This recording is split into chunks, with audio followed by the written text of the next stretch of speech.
안녕하세요, 번호입니다. 오늘은 겨울방학을 맞아 예비 중1들을 위해서 영상을 준비해봤어요. 중학교 성적을 잘 받기 위해서 내가 지금 할 수 있는 것은 무엇일까? 중학교 와서 달라지는 것은 뭘까? 라고 생각하는 예비 중1들이 있다면 이 영상 하나만 딱 보시면 됩니다. 저희 경험으로 보정되어 있으니 놓치지 마세요. 첫 번째 카테고리는 공부입니다. 먼저 국어랑 사회를 설명해 보겠습니다. 저는 국어를 공부할 때 인강을 들었는데요. 유료 사이트도 좋고 무료 사이트도 좋으니 본인에 맞는 인강을 찾아 들으면 됩니다. 저는 이 시기에 강남인강이라는 사이트를 이용하였는데요. 여기서 중요한 점, 자신의 중학교에서 사용하는 국어 교과서의 출판사를 따라서 교재를 구입해야 한다는 점입니다. 필수는 아니지만 확실히 국어 교과서의 작품에 대한 이해도를 높여주기 때문이죠. 우리가 거기서 처음 가서 작품 이해하기에는 좀 시간이 많이 부족할 수도 있고 많이 힘들잖아요. 그래서 그 작품에 대한 이해를 먼저 좀 한 다음에 거기서 더 이해를 많이 하는 거죠. 사회도 똑같은 방식으로 해도 됩니다. 하지만 무리한 암기보다는 이해 위주로 하는 것을 추천드립니다.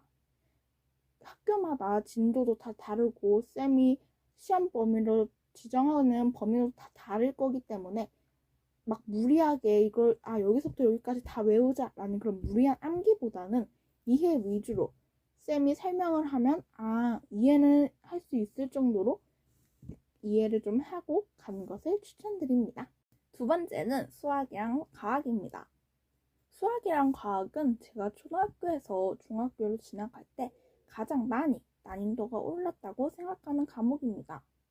먼저 수학은 인강으로 개념 강의를 듣고 개념수를 풀고 유형 문제집을 푸는 것을 추천합니다. 유형 문제집은 센 자이스토리 등을 추천해요. 수학은 적어도 1학기는 완벽하게, 선행은 필수라고 생각을 합니다. 저 같은 경우에는요, 과외도 다니면서 강의도 들으면서 대비를 했습니다. 과외를 들으면 이제 이해 안 가는 부분 있잖아요. 그런 부분을 이제 유튜버나 다른 매체에서 강의로 들어서 보충을 했던 것 같아요. 막상 중학교 들어가면 수학 범위 배워야 될 건 되게 많은데 거기서 투자할 시간이 그렇게 많지 않아서 선생님들도 되게 진도를 빨리빨리 나갈 거예요. 그렇기 때문에 내가 좀 약한 부분이 있다면 그 수학을 미리 좀 보고 가고 것을 추천드립니다. 과학입니다. 과학도 인강으로 하는 것을 추천드리는데요. 오투랑 자신의 교과서 출판사에 맞는 평가 문제집을 준비해서 중학교 가기 전에 풀어보시기를 추천드립니다. 단, 여기서 중요한 점, 학기 중에도 문제집을 풀어야 하므로 공책에 답 쓰고 채점을 해야 됩니다. 이게 무슨 말이냐 싶을 수 있는데요. 문제집에 나오는 그 문제를 공책에 딱 답을 적고 그 공책을 채점을 해서 문제집을 푼 흔적을 남기지 않고 진짜 그 수업을 할 때 학기 중에 그걸 한 번 더 풀어야 되기 때문에 그렇게 공책에다가 따로 푸는 것입니다. 1학기 분량은 저도 하고 갔던 것 같기 때문에 1학기 분량은 하고 가는 것을 권장드립니다. 어떻게 공책에 문제의 답을 적는지 궁금해하시는 분들이 있을 것 같아서 이렇게 제가 직접 쓰던 공책을 가지고 와봤습니다. 이렇게 자세히 보면 정말 간단한 딱 답 정도인 것만 적었거든요. 그리고 답지를 보고 맞으면 이렇게 동그라미를 쳤던 것 같아요. 이런 식으로.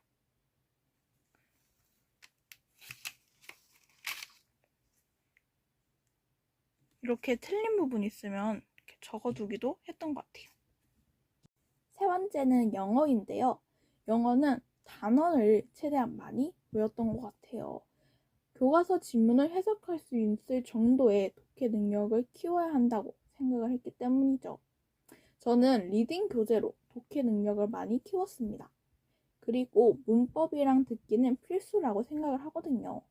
문법이 안 되는 경우에는 문법 책으로 인강을 들어서 끝내거나 듣기는 매일 해서 잘 안 들리는 단어를 체크했던 것 같아요.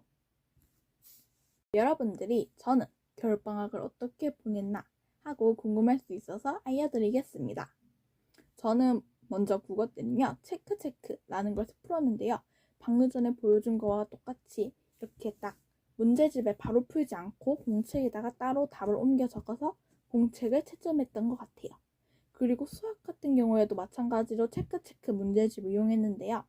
그리고 거기서 이제 진도를 나가는 그 파트에 개념을 좀 열심히 봤던 것 같아요. 그리고 개념 연산이라는 문제집도 따로 풀었던 것 같습니다. 영어 같은 경우에는요, 리딩 책을 예전부터 좀 해왔던 게 있어가지고 그거 마저 열심히 했던 것 같고요. 그리고 리스닝도 열심히 했던 것 같습니다. 방금 전에 말했던 거와 똑같이 리스닝 좀 반복을 해야 된다고 생각을 했기 때문에 잘 안 되는 게 있으면 잘 안 되는 그 부분은 반복해서 듣고 나 듣기 못해 해가지고 이렇게 너무 힘들어 하시지 마시고요. 진짜 리스닝은 많이 들으면 들을수록 좋으니까 하루하루 할 분량을 정해두고 리스닝을 하는 것을 추천드립니다. 그리고 영어에도 문법이 있는데요. 저 문법 정말 못하겠어요 라고 하는데요.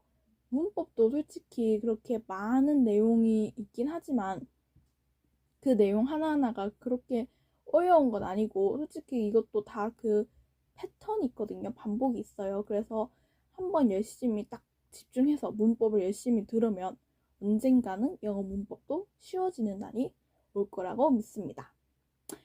이렇게 공부 카테고리를 정리해 보려고 하는데요. 제일 중요한 것은 예습을 많이 했다고 수업 시간에 딴짓하지 말고 수업 시간에 집중하는 것입니다. 많은 친구들이 정말 나 너무 예습 열심히 해가지고 수업 시간 안 들어도 시험 100점 맞아 라고 이렇게 자만하는 친구들이 있는데요. 그런 태도는 별로 좋지 않습니다. 왜냐면 어차피 시험 문제라 하는 것은 선생님들이 내는 것이고 학원쌤들이 내는 게 아니잖아요. 그래서 정말 수업 시간 열심히 들어야 한다는 거 알려드리고 싶었습니다. 네, 두 번째 카테고리는 제도입니다. 일단 제도에 대해서는 좀 많이 들어본 예비 중1들이 있을 텐데요. 그래도 확실하게 알려주고 가도록 하겠습니다. 먼저 상벌점 제도라는 게 있는데요. 말 그대로 상점과 벌점을 받는 것인데요. 모범이 되면 상점을, 교칙을 어기면 벌점을 받습니다. 상점을 많이 받으면 학기 말에 표창장을 줄 때 유리한 점이 좀 많거든요. 그래서 많이 모아두면 좋습니다. 표창장이 뭔데요? 라고 할 수 있는데요. 표창장은 우리 생기부와 좀 연결이 되는데요. 가산점을 받을 수 있다 정도만 생각해 주시면 좋을 것 같아요. 물론 이 가산점, 즉 이 생기부는 고입 때 많이 중요하겠죠. 그리고 반대로 벌점을 많이 받으면 좀 문제가 많이 되겠죠. 그런 일은 만들지 않도록 하는 게 좋을 것 같습니다. 두 번째는요, 선생님인데요. 초등학교 때는 분명히 선생님이 한 분이셨고 선생님 한 명이 여러 과목을 맡았잖아요. 그런데 중학교 와서는 그게 아닙니다. 과목별로 선생님이 다 달리 계십니다.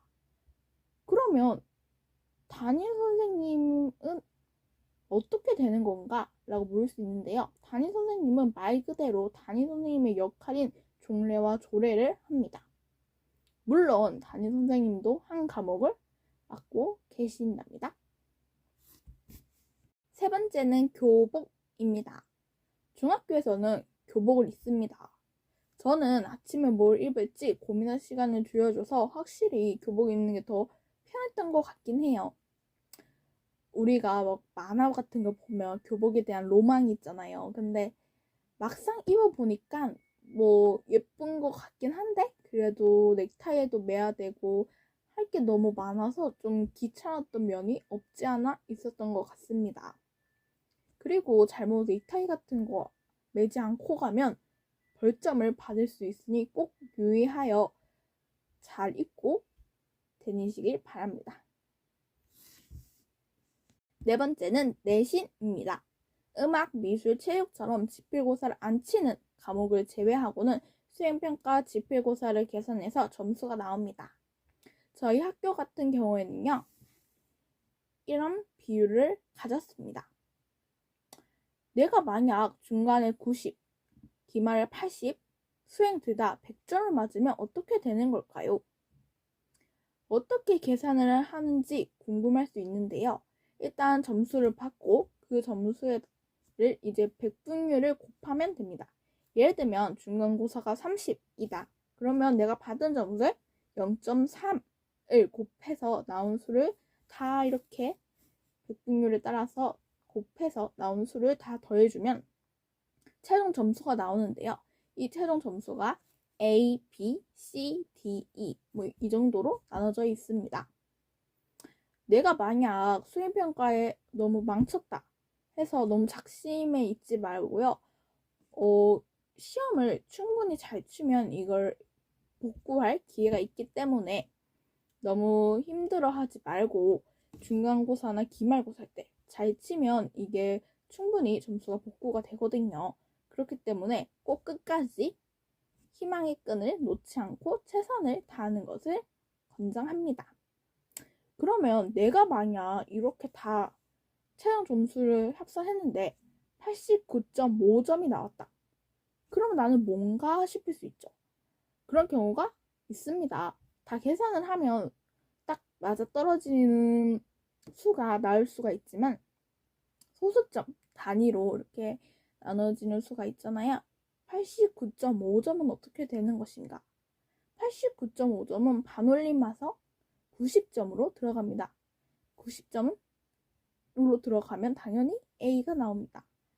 그러면 어느 등급에 어느 점수가 있냐라고 궁금할 수 있을 텐데요. A는요. 89.5점부터 100점까지가 A입니다. B는요. 79.5점부터 89.4점까지가 B입니다. C는요. 69.5점부터 79.4점까지가 C입니다. D는요. 59.5점부터 89.4점까지가 D입니다. E는요. 49.5점부터 59.4점까지가 E인데요. 그 밑으로 점수가 되어 내려가면 1로 받았던 걸로 기억이 납니다. 자, 그 다음 5번째는요. 7교시가 생겼습니다. 와, 6교시 하기도 정말 힘들었는데 7교시 너무 길다라고 생각을 할 수 있는데요. 저도 딱 처음에 7교시 너무 싫다 싶었거든요. 확실히 7교시라니까 뭔가 더 학교에 있는 시간이 길어져서 그런지 좀 많이 피곤하긴 하더라고요. 그래서 오후 늦게까지 버티기 위해 체력도 길러는 것을 추천드립니다. 저희 학교 생활에 대해서 얘기해 보도록 하겠습니다. 저희 학교 생활은요, 나쁘지 않았던 것 같습니다. 저의 성적은요, 전교 최상위권이었습니다. 물론 이 이야기를 하면 자기는 못한다고 포기해버리는 그런 친구들이 있는데요. 절대 포기하지 마세요. 끝까지 노력하면 정말 좋은 결과가 나올 수 있습니다. 저도 머리가 비상하거나 절대 그래서가 아니라 열심히 노력해서 얻은 결과라고 생각이 들거든요. 여러분도 충분히 할 수 있다 라는 점 기억해 두시길 바랍니다. 여러분, 제가 정말 열심히 2개의 카테고리로 나눠서 설명을 했는데요. 앞에 나온 대로만 한다면 중학교 생활 잘 보낼 수 있습니다, 여러분. 뭔가 초등학교에서 중학교로 넘어가면 엄청 대단한 문턱이 앞에 있는 것 같고 많이 긴장되고 초조하고 뭘 해야 될지 몰라서 되게 막막할 수 있는데요.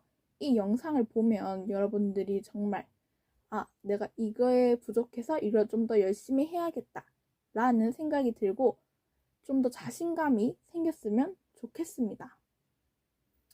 예비 중 모두 화이팅!